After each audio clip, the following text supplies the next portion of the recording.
આજે નડિયાદ મહાનગરની પ્રથમ વખત નગરપાલિકામાંથી મહાનગર બન્યું છે અને મહાનગરના 13 વોર્ડના 52 ઉમેદવારો આજે એક સાથે ઉમેદવારી પત્ર ભરવા જઈ રહ્યા છે।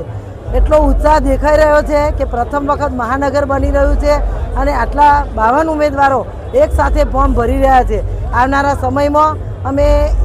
મહાનગરનો આપણા વડાપ્રધાન નરેન્દ્રભાઈ મોદી સાહેબના અને ગુજરાતના મુખ્યમંત્રી માન્ય ભૂપેન્દ્રભાઈ પટેલ સાહેબના નેતૃત્વમાં જે પ્રકારે વિકાસ થઈ રહ્યો છે એ જોતા નડિયાદ મહાનગરમાં 52 ઉમેદવારો ભારતીય જનતા પાર્ટીના જીતશે। નડિયાદના નગરજનોનો એટલો ઉત્સાહ છે કે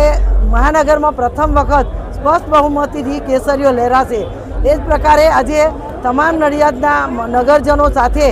અમારા 52 ઉમેદવારો નડિયાદના સિનિયર ધારાસભ્ય માન્ય પંકજભાઈ દેસાઈ અને સૌ અમારા સંગઠનના હોદ્દેદારો સાથે આજે નડિયાદ મહાનગરના 52 ઉમેદવારો ઉમેદવારી પત્ર ભરવા જઈ રહ્યા છે। મને વિશ્વાસ છે કે નડિયાદમાં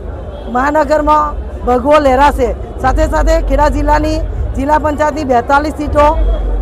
9 તાલુકા પંચાયતની 174 બેઠકો, ખેડા જિલ્લાની 4 નગરપાલિકાની 74 બેઠકો અને બંને નગરપાલિકાની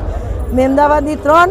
અને મહુધાની 1 એમ બાય ઇલેક્શન કુલ મળીને 376 ઉમેદવારો ખેડા જિલ્લામાં આજે ઉમેદવારી પત્ર ભરવા જઈ રહ્યા છે। ખૂબ ઉત્સાહ સાથે ખેડા જિલ્લામાં અમારા ભારતીય જનતા પાર્ટીના ઉમેદવારો મોટી સંખ્યામાં શુભેચ્છકો સાથે સમર્થકો સાથે જ્યારે ઉમેદવારી પત્રક ભરવા જઈ રહ્યા હોય ત્યારે મને વિશ્વાસ છે કે ખેડા જિલ્લામાં તમામ સંસ્થાઓમાં ભારતીય જનતા પાર્ટીનો ભગવો લહેરાશે અને તમામ ઉમેદવારોને ખૂબ ખૂબ શુભકામનાઓ પાઠવું છું। સૌપ્રથમ તો અમારા ભારતીય જનતા પાર્ટીના પ્રમુખ શ્રી જગદીશભાઈ પંચાલ સાહેબ, અમારા માનનીય મુખ્યમંત્રી શ્રી ભૂપેન્દ્રભાઈ પટેલ સાહેબ, અમારી ભારતીય જનતા પાર્ટીની સમગ્ર ટીમ,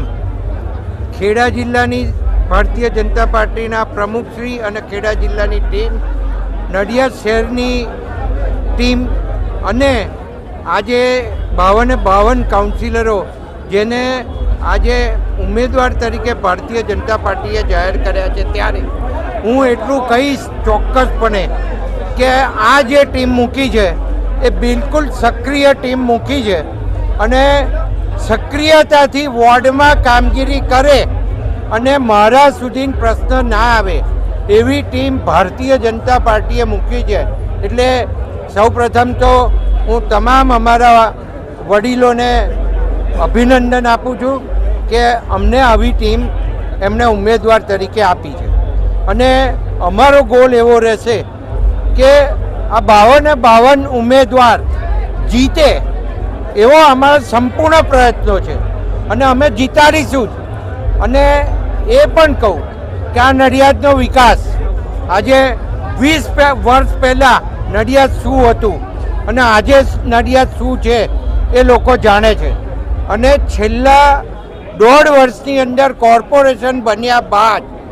જે વિકાસના કામો મંજૂર થયા છે એ પ્રગતિ હેઠળ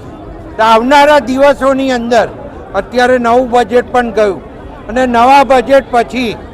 આ જે નડિયાદ બનવા જઈ રહ્યું છે એ નડિયાદ એ એક બહુ સુંદર રહેવાનું મોટું શહેર બનશે અને સાથે અહીંયા બુલેટ ટ્રેનનું સ્ટેશન પણ છે। આ નડિયાદનું રેલવે સ્ટેશન પણ નવું થવાનું, નડિયાદનું બસ સ્ટેશન પણ નવું થઈ રહ્યું। તો આ બધું જ કુલ મળીને ભેગું કરીએ તો એટલા મોટા પ્રોજેક્ટો છે જેના લીધે પ્રજાને ખબર છે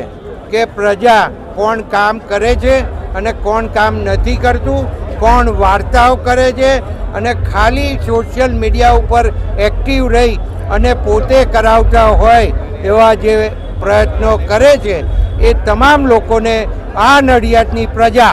જડબાતોડ જવાબ આપવાની છે એવું ક્લિયર કટ દેખાઈ રહ્યું છે અને અમારી 52 જણની ટીમ સંપૂર્ણ એક બનીને નેક બનીને ભારતીય જનતા પાર્ટીને વફાદારીથી બધા 52 ઉમેદવાર જીતે